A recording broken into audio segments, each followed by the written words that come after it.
scene. I'm like I'm Steve Buscemi, and he's Brad Pitt. Stop it. Yeah, but Steve Buscemi was riding a nuclear weapon in Armageddon. Steve's got some. He's got some highlights. I laughed the other day because last night Kurt said that somebody called him the Brad Pitt of something, not like of Twitter or something. And I said, oh well, they must not have met George Couros then.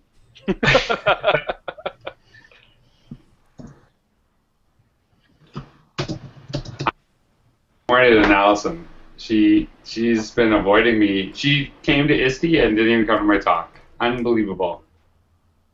I know she's incredible sometimes. She's got a lot of nerve. I don't know. Incredible. I don't know if the definition is different in the States. Ouch. Ouch, right? We spell it with the U. We would spell it with the U. Yeah, you stole that from us. All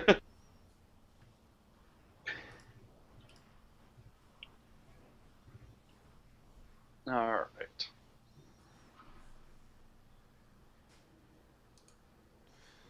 Are the VMAs on right now?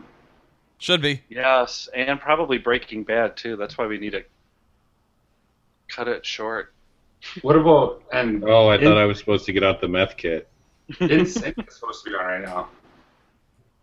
There's Sunday Night Football's on too. Somehow I would guess that George would know that NSYNC was on while John knew that football was on. That makes sense to me. Waka, you have an interesting looking shoulder there. Yeah, well, what are you going to do about it?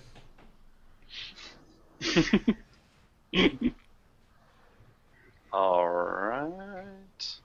Ah. What's wrong? Nothing. I'm just trying to share the link. Somebody. Trying to get up to 10 to double digits.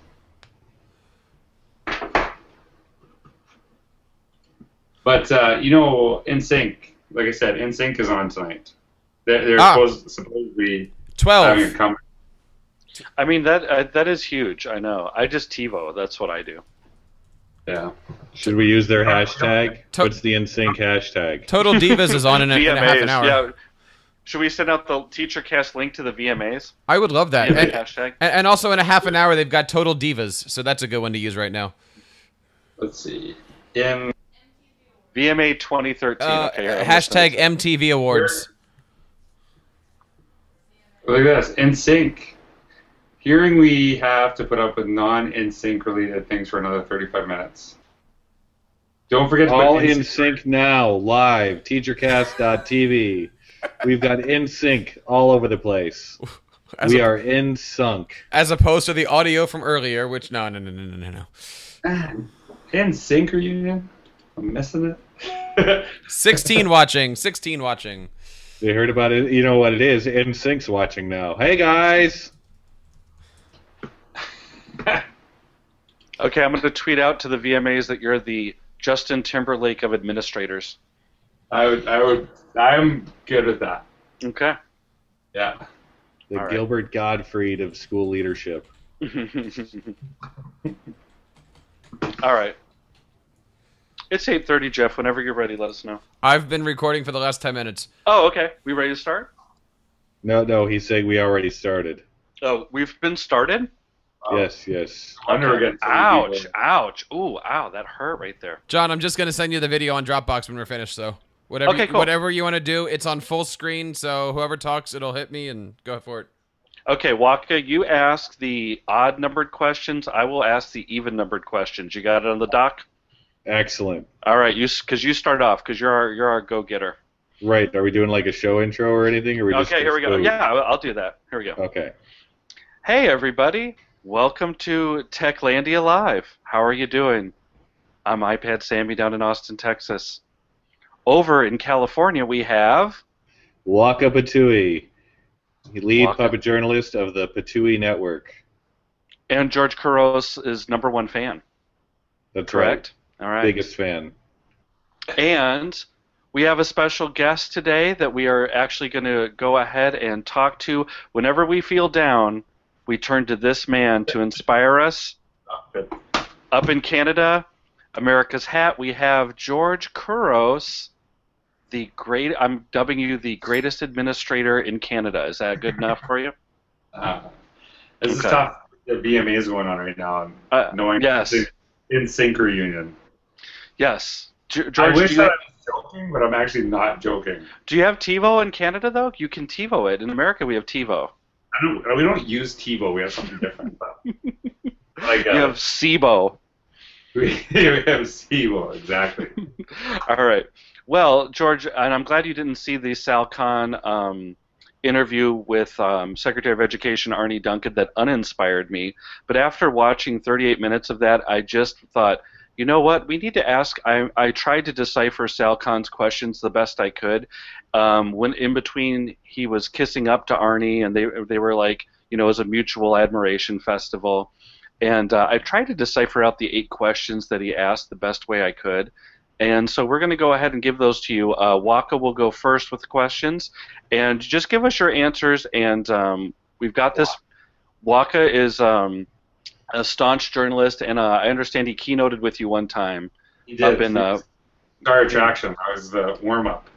Exactly. Right. And I'm actually running for Secretary of Education this next year.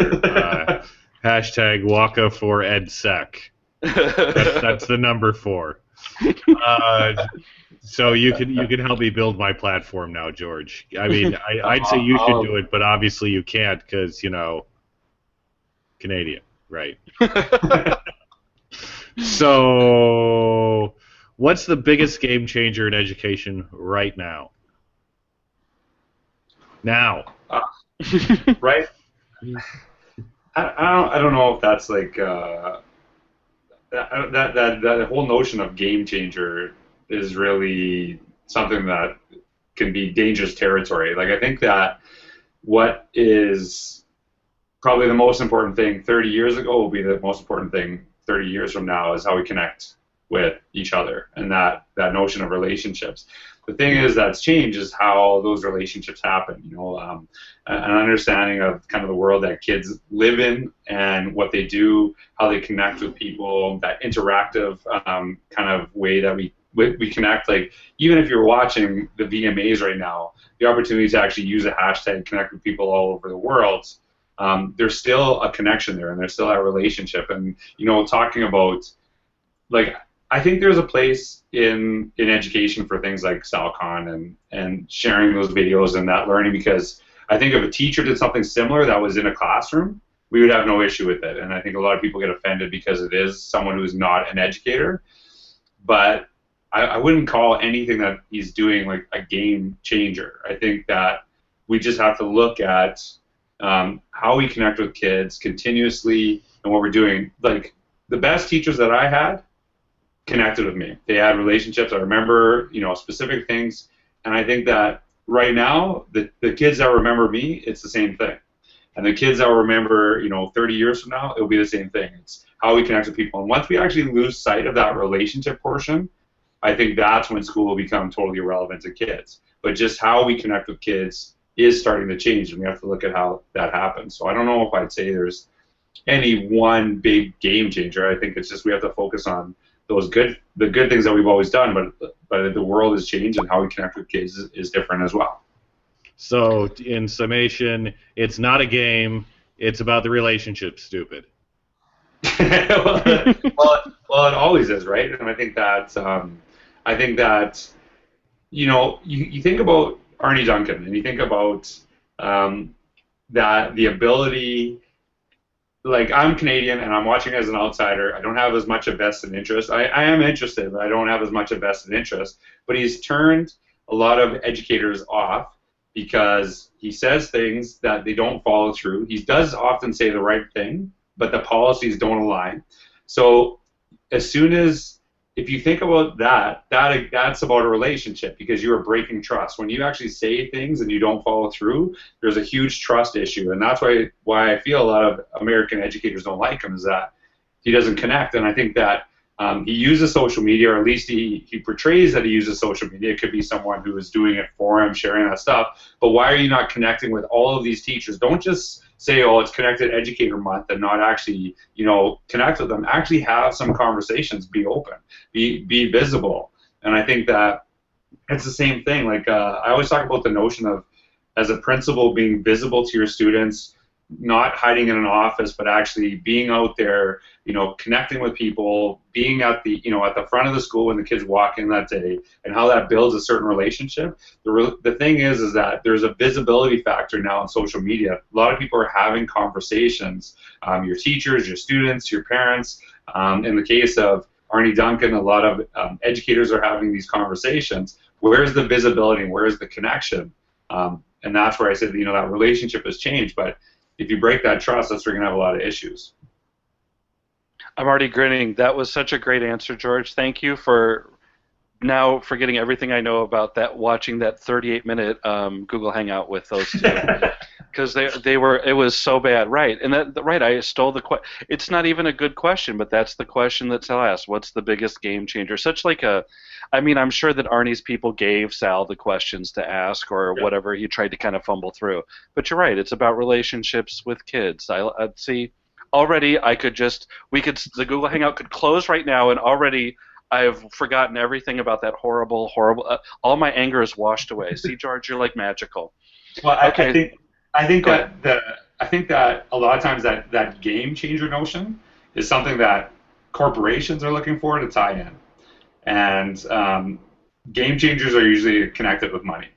That's the honest truth. And so when I told you this, John, I refused to actually watch the Arne Duncan interview because I didn't want to be jaded or say something opposite. I wanted to say what I actually believed in to your question. So I have no idea I don't even know what he said in his interview, or what he referred to as a big game changer. I just said what I believed. What's funny is I watched the video almost twice now, and I don't know what he said either. He just talks a lot. It's like blah, blah, blah, blah, blah, nothing. Right. All right, so here's a good one, and this kind of goes with I actually kind of like this question. I'm interested to hear what you have to say about it, because I have a friend, Dave Guyman, who's going to go to online teaching completely in the state of Idaho, and so the question was, where do you see online learning going in the future? Do you see more of online learning happening, or what do you kind of see as the future with that? Well, it depends when you refer to online learning. There's a ton of online learning that happens already, but not necessarily within schools. So you think about even what all of us do, we learn all the time online. Now, we all go to traditional classrooms, we go to traditional schools. You go to that traditional structure, but where is that? So if you're talking about the notion of 100% online learning, I think that's where there could be a move to that, but that's if we're not really meeting the needs of kids and what they're doing and how they're connecting. But I think a lot of schools are really tapping into more of like a blended learning. Like, how do we actually have that face-to-face interaction, but also the idea of actually getting kids to learn about whatever they need, and going into those spaces and using that. Like, I've been asked to do Skype keynotes quite often, and I always feel uncomfortable with that, because you could say the exact same thing over Skype that you could face-to-face, but there's just something different about face-to-face, that there's a personal connection. I can see people's body language, their eyes, and things like that. But there's value in kind of sharing kind of both worlds. So I think that goes back to that relationship piece. If we don't move toward what kids need, there is going to be a shift to more online, because they can get what they need. But once we lose that relationship, why wouldn't they go online? But I think that if we really understanding kids, we would bring in kind of a blended notion of that. It's funny that you say that, because and I'm really not a Sal Khan hater or anything, and I'm not trying to be like that. But I went and spoke. I drove to New Orleans, which is kind of hard, and I took my family last November, so I did a few sessions at the La Q conference in Louisiana.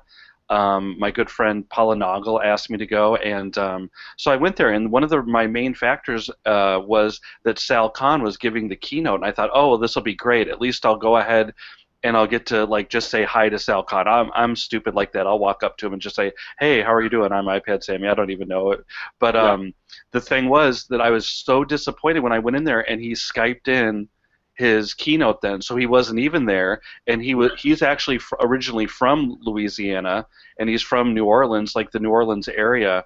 And I was just so I walked out after a while because all he did was rehash his 60 Minutes interview then and just talk about that, and I was so disappointed. I kind of, there was a great conference otherwise, but the Skype thing didn't hit home for me at all. Yeah, and it is a really hard thing, but that shows you something right there, is that the connection that you make when it's face to face is totally different, and that is. There's something about reading person's body language, and even through the video I can see you guys moving around, doing stuff, but actually being in that room, you can feel a different tension and how people connect. And I think it's, for me, I always appreciate that when I'm in that room with people, you can feel their energy, whereas you can't get the same on Skype, and that's where we have to really tap into that. There's a certain lack of focus on emotional intelligence, I think, in American curriculum right now, from what I'm reading and understanding, is reading people is essential to doing whatever we need to do. So where is that in your work? Like, you're so focused on Common Core and certain content and skills, but there is an importance of emotional intelligence, of actually reading people and understanding them, and I kind of wonder where that is. Delivered in, the Common Core, when it's such an important thing that we do. That's a good lead. That's a good lead in for Walker right there. It really is. But first, think of this, George. If you'd Skyped into that Portland conference, we never would have met, right? Absolutely. Like if it had just come in an email and said, "Hi, I'm a puppet that wants to talk to you," you would have been like, "Again, boring." Delete.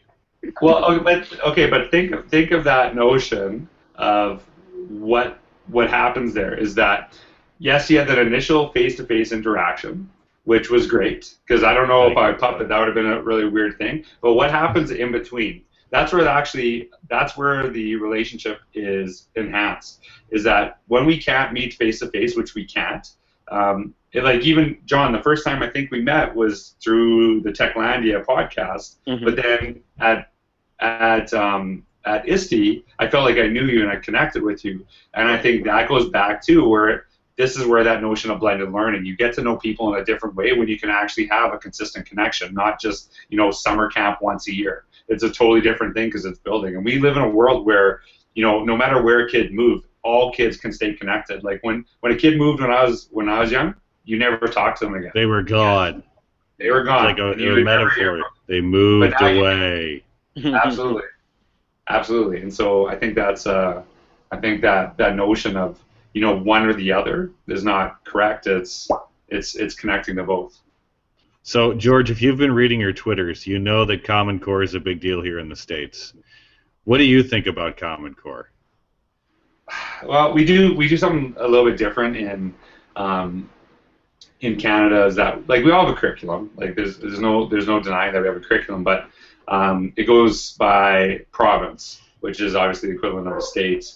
I'm assuming that most people would know that, but just to clarify. So each province has a specific curriculum that ties in, and it's used throughout. So there is some commonalities in the work that we do, but you have totally different set socioeconomic things in each area, and I think the Common Core, to have like a shared curriculum, to have some like consistency of what you're doing, I think is powerful in a school. But to have one for the entire country when you have totally varying degrees of like socioeconomic factors is where you're gonna have a lot of trouble. And the other part of it, and like, correct me if I'm wrong, but the way that you guys test it, well, I know you're not going to correct me on this, is ridiculous. It's ridiculous. For the record, I love testing. I think the only way that we get smarter is by testing, because the only way I get taller is by measuring how high I am. Well, someone actually said, I heard this statement is like, if you think an elephant's underweight, you don't keep weighing it, you start to feed it. And that's kind of like basically it's like you think I don't Why think an elephant? I don't know why I said elephant. Like that would have worked with like a monkey or a unicorn or right, like anything I think that it was eats. when I was at the elephant zoo. That's where I was. Maybe I don't know. But but the idea of like testing is not horrible in doses. So testing all of the time does not help really with anything. And the way that tests are used to grade schools as opposed to check in where kids are at is a totally different thing. If I did a test to say, okay, where this kid is at this point, and here's what we need to do to help that kid, that's a totally different thing to say, well, here's the average of the school, and this is going to be determining whether you're going to get funding or not. And I don't know if you still have that ridiculous model where if you do poorly, you get less money, where you would have got more money. That just doesn't seem to make sense to me. It's to motivate the teachers who are holding back, who are like, yeah, right. I could give you my EduGold, but I'm going to wait until our school's sanctioned. Right. Then I'm really going to work hard. Yeah, that notion, like just checking in on where kids are at. Like I think, you look at like formative and summative assessment, they actually have purpose. Is testing the only way? No, you can do portfolios and project-based learning. There's tons of ways that you can do those types of things. But I think that where you have such a variance of socioeconomic factors across the country, but saying every kid needs to be at this point, as opposed to like tapping in and looking at communities and maybe even states, maybe at a maximum, looking at what students do to help them out and like looking at what they need in that area. I think that's. I just think that it's a little. Anyone with a brain knows that poverty impacts education. So what? George, I don't even have a brain, and I know that. My head is full of fluff, and I know that poverty impacts education. Literally, fluff. Right. George, do you have the doc? Because I swear you're reading ahead on the questions. I did, but I don't know. John, are you going to ask him about high stakes testing now? No, then I'm not. No, then I'll skip it. I'm going to go to the next one then. Okay, because this is an interesting question too. So George, because the next question we're going to talk about standardized testing, but you totally covered that one. So we'll just remember the elephant. We'll just put elephant in the notes, Waka. The elephant in the notes. Do you think that there's anything that teachers can do to get more respect in society today?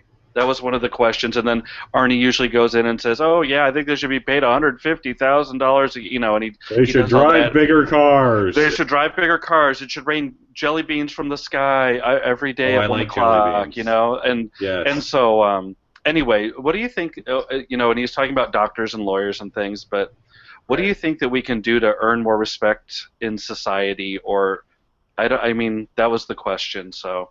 It's kind of an interesting one. Well, I don't want to offend anyone, but I think honestly, teachers are sometimes their own worst enemy in this area, because what you do and what a lot of teachers that I know do, they share what they do, and I've had so many people outside of education who read my blog because I share it through Facebook, and a lot of those friends are not educators, and what they say to me is they'll say things like, man, I wish we had a teacher like you, or we wish I had a principal like you. And the reality of it is that I wasn't the first one to start doing this. I'm very vocal about the work that we do in our organization. Whereas a lot of teachers are very humble and they're modest and they keep these stories to themselves. And then all of a sudden, when the public thinks one thing, because so much media is sharing another, then we start to complain. Like, why don't we get more respect? Well, share your story. Share what you do. Share the things that are happening in your classroom. And I think that we can't be insecure because this teacher is doing something amazing. We should celebrate that and tap into it. And I think the more that we share what we are doing in our classrooms, and like there is absolutely no reason not to do that anymore. You have all the means to do it. You can start a blog for free. You can start tweeting. It's beneficial on not only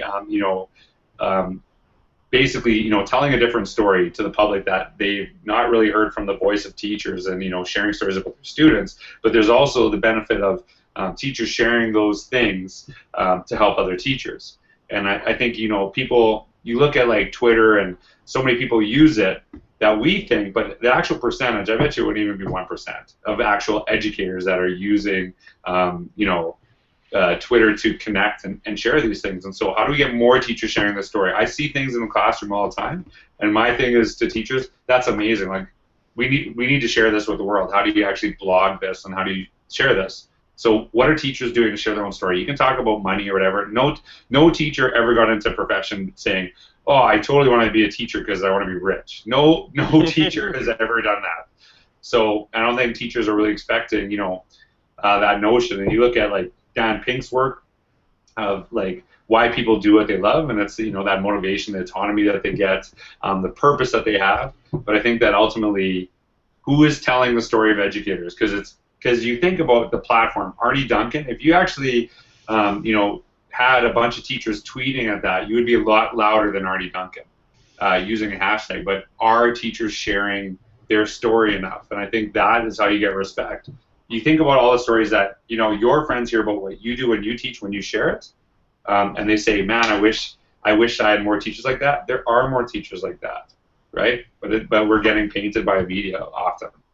That kind of reminds me. So today we were sitting there, and I went through my Scoop It feed. Like I get a bunch of stuff, kind of like an RSS feed, and that's how I share stuff on my Twitter account.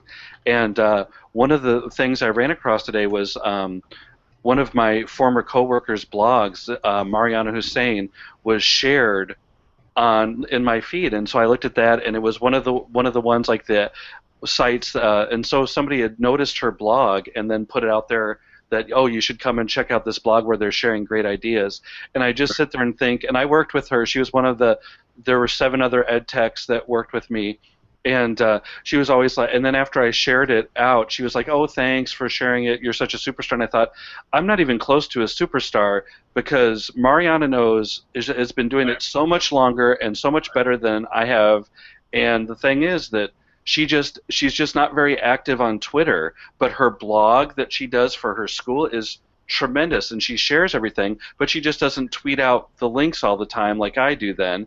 And so then I think that, I just looked at it and I thought, gosh, Mariana's incredible. She's so knowledgeable about so many other things.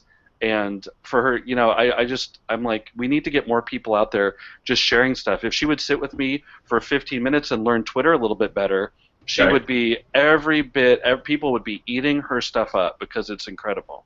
But this is not only an onus on teachers that I'm saying this. This is also an onus on administrators. A lot of times we build a culture where the great things that are happening in class feels like they should be isolated. Like we push teachers down, and so I've really made it that sharing was part of learning. That this was something that we all did and that we focused on, and so you have to promote that type of culture within a building. And I think that a lot of teachers feel that if they share too much, they're going to be ostracized by others. But that's a cultural thing. That's not just specific teachers. And I think that we have to open it up. How do we do these things, and how do we bring this out? I think teachers are often way too modest about their work, but then they wonder why the public has a different perception. Well, they have a different perception because they've never heard your side, and because you've never to share. When we share it is when we're upset. Well, I do this and I do this. Why are we not share these things? And there's like benefits to telling our story, and also along with learning. Sharing is learning, and we have to tap into that. And administrators need to be accountable to that as well. Sharing is learning, George. Thanks for. I love that. And what I've found is that when you get a community blogging together, suddenly there's a lot more just interconnection. I mean, you can really empathize with somebody when you've read more of their story, and you're not basing your assumption, your idea of what they do on your assumptions about what goes on in their classroom or what their kids say. You're really reading their blog, or you're reading their kids' blog. It can be really amazing. Think about that in the context of your own school. Carolyn Cameron, she's at Carolyn J. Cameron on Twitter. She's brilliant. She's a brilliant principal. She was actually my vice principal years ago. And she said to me, I'm a much better educator because I get to go into the classrooms as a principal and see how great teachers teach. And so when I became a principal, I thought about that statement a lot, because it is true. I think you become a much better educator because you see the great and you see the not so great. But what my role was how do I actually take a physical space where it is impossible to see other teachers teach because they're in closed-off rooms, and actually use a virtual means through blogging and Twitter to actually get other teachers to realize within their own building what they are doing. Because I think that those stories are not only hidden from the public, they're hidden from other teachers in your own building because you can't physically be there as much as a principal can. And I think that what we try to do is to create an environment where I can, to some extent, be able to walk into those classrooms whenever I like to see what other teachers in my own building are doing, and then you start to appreciate the teachers in your own area a lot more. Go ahead, Waka. You're up. Oh, sorry, they didn't even have the doc open here. Oh, okay. Do you want me to ask it then? No, I've got it. Okay. So, does the structure of the classroom and education need to change? You've talked a lot about relationships and sharing the story, but is there something fundamental about the structure of school that is, based in the Industrial Revolution that we need to just get rid of, for example? Well, I think that this kind of, I think it's Weisenberg, I can't remember his first name, talked about like the smartest person in the room is the room. And I think that's such an important notion. And if we continue to do school the way that we used to, the main source of information becomes the teacher. And so how do you actually tap into the wisdom of the kids in the classroom so that they can learn together? Just throwing kids in a group doesn't necessarily tap into what they're doing. So this again goes back to using the online space and the offline space. So I don't think that lecture, just an example, I don't think lecture is a bad thing. If it was horrible, then nobody would watch TED Talks. But pretty much every educator knows what a TED Talk is. So even within, like, say, a high school classroom, having a teacher lecture for a few minutes, giving some knowledge, and actually allowing kids to use a Twitter hashtag for the classroom and learn from each other during that process, which happens all the time at teacher conferences, that you're not only learning from the person speaking, but you're also learning from the others that are willing to share. And so how do we give that voice? And a lot there's this mindset that we get kids using social media too much, they're disconnected, they can't do face-to-face. The reality of it is I use social media, I have no issue talking to anybody. It's not like all of a sudden that I don't talk to anybody. And I don't think it's going to repress that. But there are kids that no matter what you do, they're always going to be introverts. And how do you get them to have a voice? Being an introvert, for some reason, was seen as a bad thing. Whereas I think that some introverts do amazing work, and probably some better than some of the extroverts out there. But how do you give them an opportunity to share their voice in a way that they are comfortable with as well? They may not even take it. But I think that using those things in the classroom starts to tap into into that wisdom of the room. And so you're not going to be able to blow up a school and change all of the structures in it and get rid of those walls. This is one of the ways that you can actually do this within the setting that you have within the school. Hey, thanks. Waka, do you need to leave now? Is that what I'm saying? I got a 7 o'clock appointment I got to get to. But okay. Always good to see you, George. It was awesome. Hey, good to see you, man. I'm looking forward to the next time we meet. Excellent. We got to sit down with you and your brother sometime. You didn't interview me at ISTE, I get it. Yes. Bigger fish. Say hi to iPuppet Sammy for me. Will do. He met the second graders the other day. Did you see that blog post? Oh, no, I'll have to look. I haven't been on Twitter check out BeTheDistraction.org. We took them into class. It was great. Okay. Oh, awesome. Thanks, Waka. We Later. appreciate it. You bet. Bye-bye. All right. George, so we have a question from the crowd here, and we can go ahead and I'll skip one of my other questions because we're almost done. But so this is a big problem for me, and I was so happy when I signed up all the people on my staff. We took a January in-service day. We signed them all up on Twitter. We took about an hour. We got them all there. And so then I was actually doing a in-service in Tyler, Texas, and then I looked and I was going through my list, and so I thought, you know what, I put a list with them on there. I thought, okay, I'm going to check in and see who's really using it 7 months later. And you know who it was? It was the librarian, the GT teacher, and my administrator, and those were the only 3 people that were really using it. So the question is, how do we motivate teachers to share their resources, and how do administrators try and get teachers motivated to do that? What can you do? I think the approach that we've taken often is the focus until you actually do it consistently, you probably won't see the benefit. And we have to kind of connect in a different way. So one of the things that I used to do is, like, talk to our teachers and say, you need to blog more. Like, this is something that we're needing to learn, we're needing to understand. You should be using Twitter, et cetera, et cetera. So I would actually take their deficit and where they're weakest at and try to build upon it. And I don't think that's a really good approach. The way that I've kind of changed that now is I would see, for example, something that was happening in the classroom and see something that was really great and say, you know what I just saw there was so amazing. Here's the reasons why I thought it was great. Do you know how much this would help other teachers if you blogged about it, if you tweeted about it, and you shared it? Can I sit down with you and go through that process? So instead of starting with what they were weak at, I've started where their strength is, and talked about the benefits of actually them sharing this to other teachers, and then using that vehicle. Because a lot of teachers feel very comfortable if you said that, or maybe some of them even don't. I would like you to share this at the next staff meeting. But if you actually looked at all the great things you see in a school within a month, you would have no time for anything else other than those sharing the stories, and you wouldn't even get through all of them. And so we want that consistent, like, people sharing this, but we often start at where they're weak as opposed to what they're doing that's amazing already, and kind of building that value. Because if you do that with a staff, you're starting with them where they struggle, and so they don't know if you see their value in what they do already. And I think that's what you have to really communicate with people. The other thing too, I was going to talk about this as one of kind of the edgy wins. I know that this is coming up later. Mm-hmm. The model of what we're doing. I don't know if you've heard of the School Admin Virtual Mentor Program that I started. Mm-hmm. It's been really, really interesting to see how that's developed.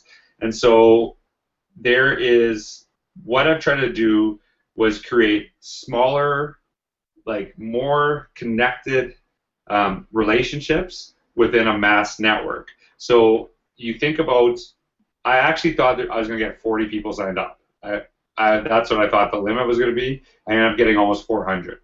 So I didn't think it was going to be that big, but there's basically one mentor with 3 mentees. And so there's a larger network sharing ideas. So, like, I'll post something like, hey, you should think about this notion. And so that goes out to everybody. Everyone can see that. And so if you think about the idea of 400 educators within that process, it's really easy to just say, if I don't do it, nobody's going to notice.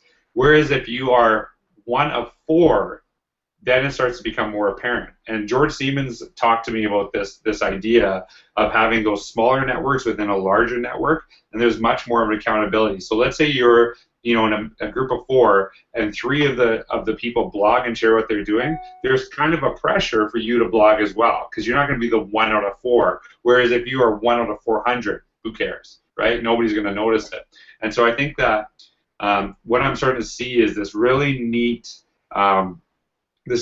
dynamics that is you're starting to help people build relationships within a smaller network. Because if you just jump into Twitter and you don't connect with anyone, you probably leave it. Whereas I feel like I've connected because I have some very strong relationships that I'm accountable to.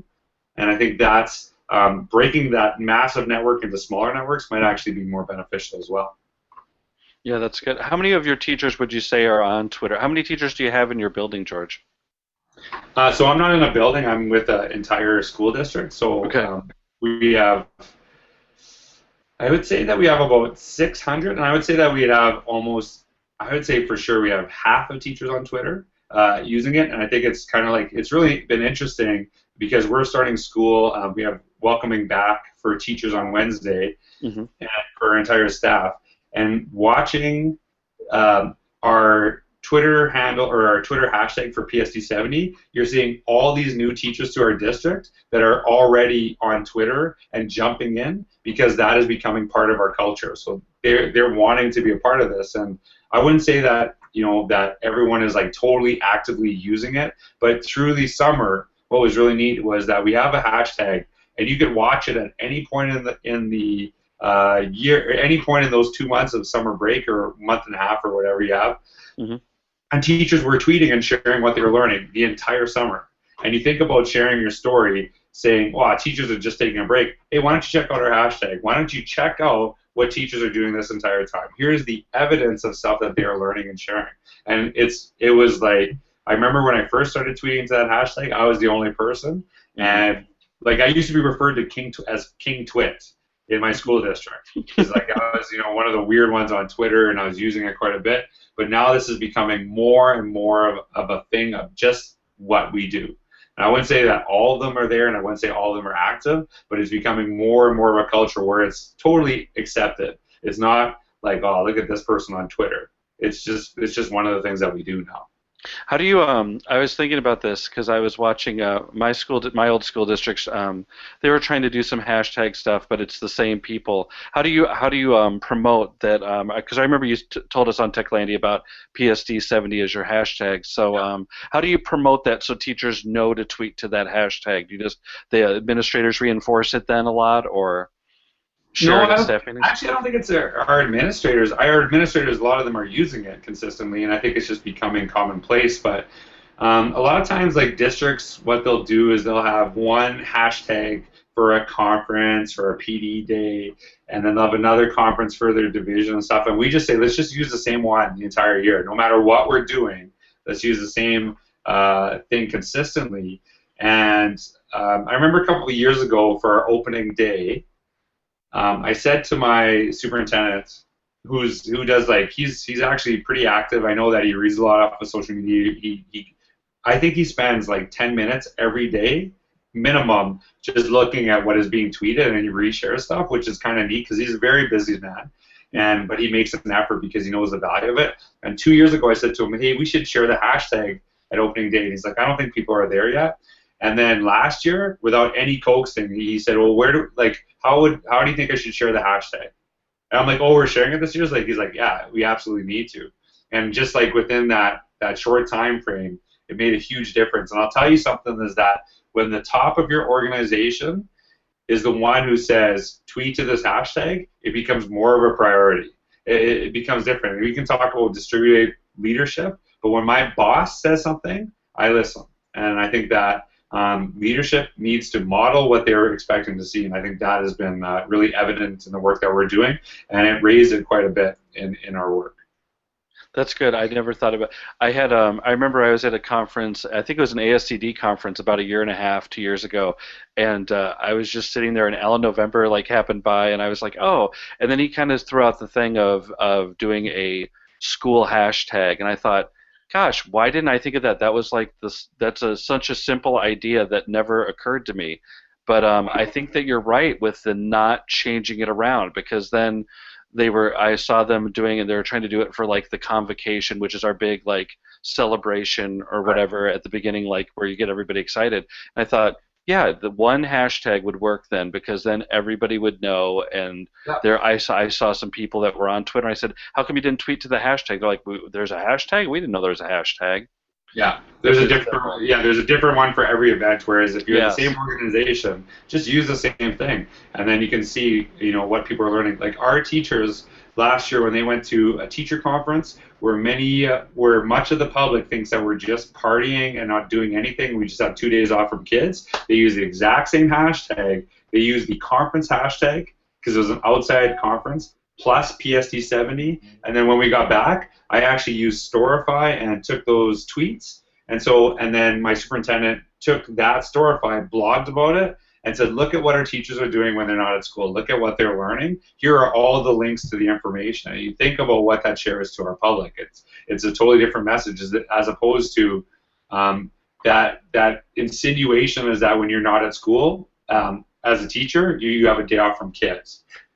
Whereas we are constantly learning to get better for kids, and we're sharing that to our public. That's right. That's a good one. I was just thinking that reminds me of when we were at ISTE in San Diego. That was the first time I met you, George. Was the one where we had Cale Burke up there, and then Cale, Yeah. he was your henchman, right? And then we were up at the rooftop bar. That was fun, but that was way after hours, and we had just seen the keynote, so that was acceptable for us. I had no voice. I had no voice at that. I don't remember. I forget. You were wearing some kind of baseball hat. What team were you supporting? Were you supporting the Expos or the Blue Jays on that one? I forget. I can't remember. It probably is. I actually could not name one person on the Padres team, but I collect Padre hats. I have since I was a kid. I don't know why. Yeah, the Padres. I don't know if they're. I'd gone to the Padres game earlier that day, actually, before the keynote. It was kind of fun.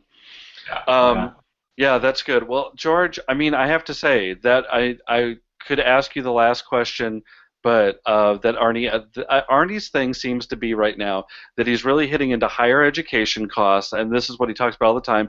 And then he really is talking about we need to invest in early childhood education. Do you have any thoughts on early childhood education? Do you see it as something that's, of course, he has no plan for K-12. But I mean, do you see it as something that's super important for early childhood education? I don't know how I feel about that. I don't know. Well, it just kind of depends, right? Like, if you read Yang Zhao stuff, he talks a lot about China and how they do on PISA tests and all these amazing things that are coming out of China from the American perspective. And the kids there, they go to school a lot longer. I think they spend much more time in school. And what he found is that with their mass population, they do not create the amount of innovators that the States does, which is interesting. And so they're basically taught to work within a system, whereas within the States, there's much more innovation because people are looking outside of the system. And I think that if you school kids way too much, you also suck out their creativity in certain ways. Now, it depends on how you look at what school is. Like, if schools are inspiring creativity and getting kids to look outside, then I don't think there's a bad thing. But if you're like, getting kids to, kind of, a lot of schools, they kind of, kids are asking questions, they're very curious at a young age. And a lot of times school kind of sucks that out of them if we don't do it right. And I think if we had organizations that inspired creativity, inspired kids asking questions, then I don't know how that would be detrimental to a kid at a younger age. But if he's just looking to make sure they know math and science and they're testing them at 3 years old, then that would terrify me, to be honest with you. But I think that's what he's looking for. Yeah, like. I've really started to come and realize this notion of higher education. I think there is a purpose of higher education, but if higher education doesn't change, it's going to become irrelevant because there's many people that can do something that they love, make a living from it without actually stepping into university. And ultimately, that's what I would love. If kids do that, I'm good. I can really care less if they go to university. If they're making a living doing something they love, why do they have to go to school? Why don't they go to university? And so I think that the more we start to see that kids doing that, the more higher ed needs to change. And I think there's some great purpose in higher ed, but again, if it does not change and does not tap into this, then they're going to be in some trouble. So. That's funny. That's Arne's big end goal is just the college graduation, get everybody going to college and graduating from college, which is kind of fun. I thought that when he was saying it too, and I thought, I know some really smart kids that haven't graduated from college and they're great computer programmers and they're doing amazing things. Well, didn't Zuckerberg go to college for that? Mark Zuckerberg never finished school? Right, exactly.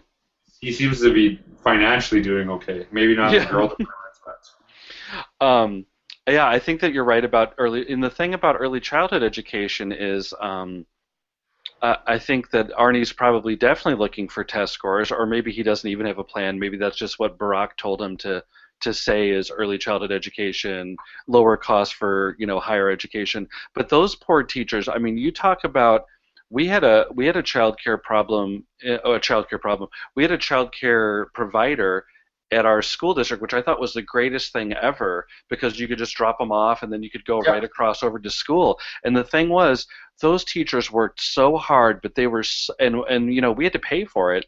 And I know how much we paid, and they were so underpaid. I don't know how talk about teachers being underpaid.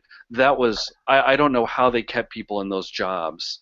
And we had some great teachers, and I just felt so bad for them because I just felt like they weren't getting paid at all. And I thought, gosh, where is my money going that I'm paying all this money for childcare, but I know how much the teachers are getting paid for it. Well, you look at all the things that are happening in the world. Every countries are looking to Finland. The U.S. is looking to Finland and China, and China's looking to the U.S. because they are wanting to change their system. I think that a lot of the people, it is imperative to look at what other people are doing. I think that's something not just education-wise, but you need to look, how does Google motivate creative thinking? Why would we not look at that? But the other thing that is really missing is that what is Arne Duncan doing to actually look at what's happening already within U.S. schools that is positive and build upon that. You can if you were married to someone and constantly talked about other people and how they were better, I don't think your marriage would last that long. Right? Right. And well, I'm the worst person to talk about that because I've never been married. But I'm just saying, I think that that relationship, what is already happening that is great in your schools to build upon, and I think that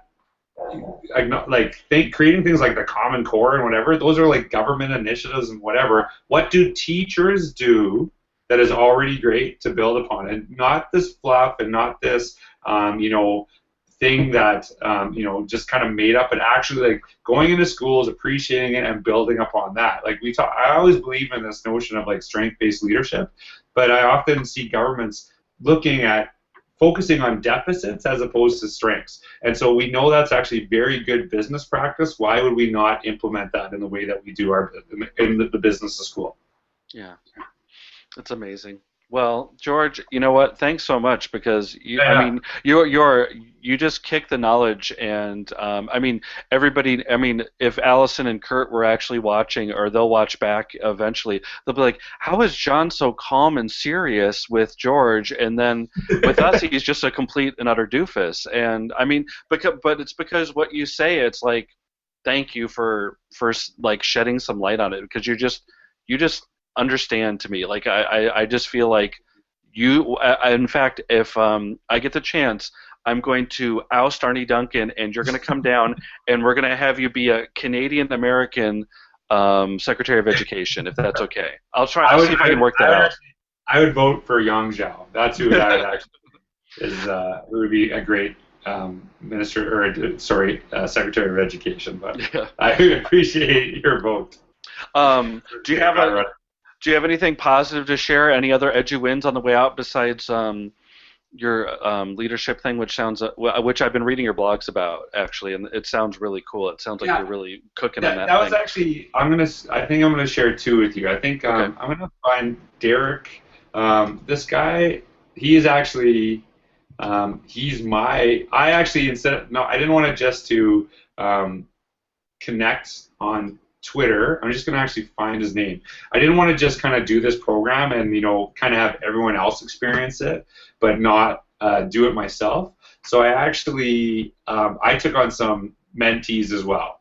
And one of the people that I took on was, his name is I'm just trying to find his Twitter handle. Sorry, it's Dave Shorey. And so Dave actually we connected the other day, and he shared some ideas. His Twitter handle is @Mr_Shortread. And what was kind of neat was he's starting off in a new position that's very similar to mine, and he's in a very large school district, and he's the first of his kind in that position. And they kind of have a long-range plan of how they're going to build a team around him.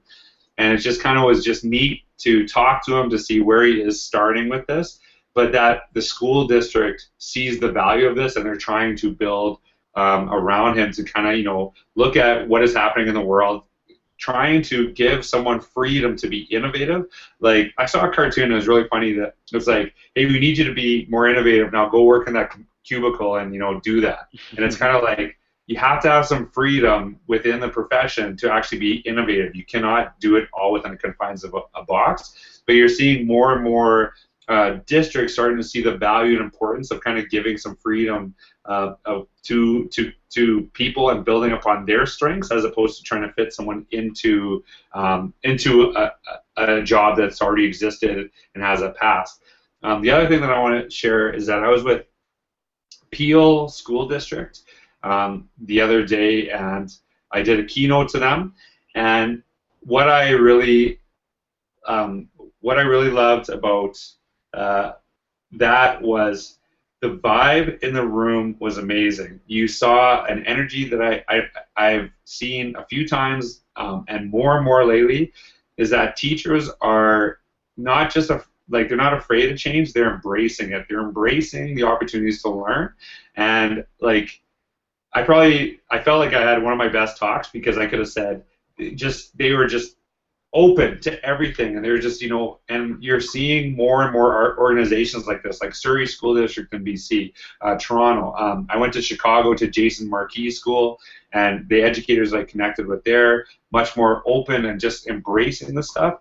And I find that there's this huge shift going on in many organizations, and it's just really exciting to see what is happening, because I think that we talk a lot about, teachers aren't embracing change and stuff like that, and I think that maybe, I don't know how long it's been going on, because like maybe this has been a conversation that's been going on for 80 years, prior, but I'm seeing that there's a huge shift, and there's a lot of excitement for educators on how they learn and what they're doing, and they're really trying to understand it, and so going into this year, I'm just really excited to see school districts like that, educators all over the world, just looking at different ways that they can get better. And I've seen it, like I spoke to lots of places around the world, and you're just seeing more and more people just embracing change as opposed to being afraid of it. Yeah, I mean, that's good. I always was trying to change. I'm a doofus teacher, so I always knew that I wasn't a very good teacher, so I'm always trying to get better. And I think that that's one of the things too. If you're always just trying to get better at what you do, then I think that at least that's something, right? Well, you're learning, right? Yeah, right. If you understand learning much better if you learn. If you are only teaching, then how do you understand learning? And schools should be always learner focused.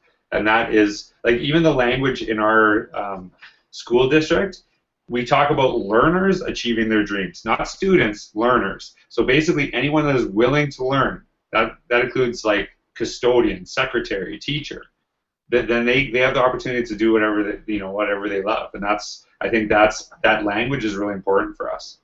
Yeah.